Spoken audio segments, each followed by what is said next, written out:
সবাই জানেন শীতকালে কবুতর পালন করার পদ্ধতিটা একটু ব্যতিক্রম হয়ে থাকে। তাই আপনারা যারা কবুতর পালন করে থাকেন তাদের জন্য আজকের ভিডিওটা অত্যন্ত গুরুত্বপূর্ণ হতে চলেছে। তাই ধৈর্য সহকারে ভিডিও দেখার চেষ্টা করবেন। শীতকালে কবুতরের ঠান্ডা, জ্বর এরকম রোগ ব্যাধি হয়ে থাকে। শীতকালে কিভাবে কবুতর পালন করবেন এবং কিভাবে কবুতরগুলোকে সুস্থ রাখবেন সেই বিষয়টি নিয়ে আজকে ভিডিওটিতে বিস্তারিত আলোচনা করব। বছরের বাকি সময় কবুতর পালনের নিয়ম এবং শীতকালে কবুতর পালনের নিয়মের মধ্যে কিন্তু অনেক পার্থক্য রয়েছে।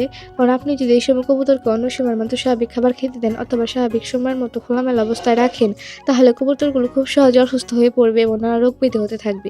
তাই শীতকালে আপনাকে কবুতরের খাবার তৈরি করা থেকে শুরু করে বাসস্থান, থাকার জায়গা সমস্ত কিছুতে আমূল পরিবর্তন আনতে হবে। শীতকালে কবুতরের খাবারের সাথে তেল জাতীয় বীজ দিতে হবে। অতিরিক্ত শীতে কবুতরের শরীরে তাপমাত্রা ধরে রাখতে হলে তেল জাতীয় বীজ কিন্তু অত্যন্ত কার্যকরী উপাদান। এক্ষেত্রে আপনারা গমের সাথে সরিষা দানা, ভুট্টা ভাঙা এইসব দানা জাতীয় খাবার দিতে পারেন। এক্ষেত্রে শীতকালে কবুতরের শরীরে তাপমাত্রা একদম স্বাভাবিক থাকবে। দেখতেই পাচ্ছেন আমরা এখানে কিছু গমের সাথে সরিষা দানা, ভুট্টা ভাঙা এইসব মিশিয়ে কবুতরগুলোকে খাবার দিয়েছি। যারা কবুতর পালন করে থাকেন এবং তাদের কবুতরের থাকার জায়গা এবং খাঁচাটি এমন জায়গায় রাখতে হবে যাতে সরাসরি ঠান্ডা বাতাস না লাগে। এই সময় কবুতরের বাচ্চাগুলো যাতে ঠান্ডা না লাগে তার জন্য আমরা এখানে খড়ের পরিবর্তে ছালা বিছিয়ে দিব। এতে করে কবুতরের বাচ্চাগুলো ঠান্ডা থেকে সুরক্ষিত থাকবে। আর হ্যাঁ, অতিরিক্ত শীত পড়লে রাতের বেলা কবুতরের থাকার জায়গা বা খাঁচা মোটা কাপড় বা হালকা কম্বল দিয়ে ঢেকে রাখতে হবে যাতে ঠান্ডা বাতাস সরাসরি না ঢুকতে পারে।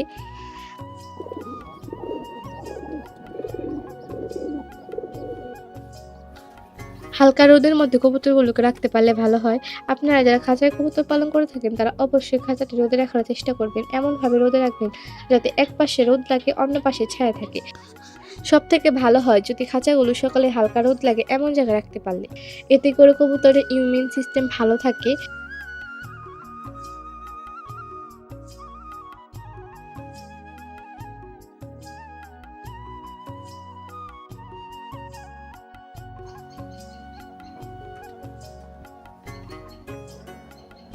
শীতকালে কবুতরে যাতে ঠান্ডা না লাগে এজন্য আমরা কবুতরের খাবার পানির সাথে 1 চামচ রসুনের পেস্ট মিশিয়ে খাইয়ে থাকি।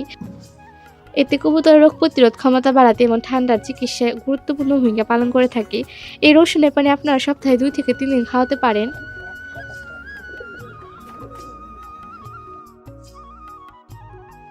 একটি কথা অবশ্যই মনে রাখতে হবে, শীতে কবুতরের থাকার জায়গা, পানির পাত্র, খাবারের পাত্র নিয়মিত পরিষ্কার রাখতে হবে।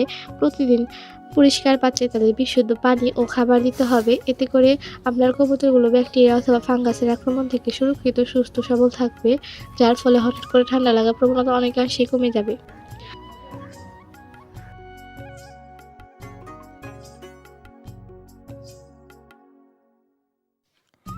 আর যদি সম্ভব হয় দিনে 2 বার পানি পরিবর্তন করার চেষ্টা করুন। সন্ধ্যা এবং সকালের টাইমটাতে কবুতরের পানি অত্যন্ত পরিমাণে ঠান্ডা হয়ে থাকে, তাই দিনে 2 বার পানি পরিবর্তন করার চেষ্টা করেন। আর হ্যাঁ, এই সময় ঠান্ডা পানির পরিবর্তে যদি হালকা কুসুম গরম পানি দিতে পারেন তাহলে অত্যন্ত ভালো হয়। তাই চেষ্টা করবেন কুসুম গরম পানি দেওয়ার। এতে করে শীতকালে আপনার কবুতরগুলো সুস্থ সবল থাকবে এবং ঠান্ডা লাগার প্রবণতা অনেকাংশেই কমে যাবে।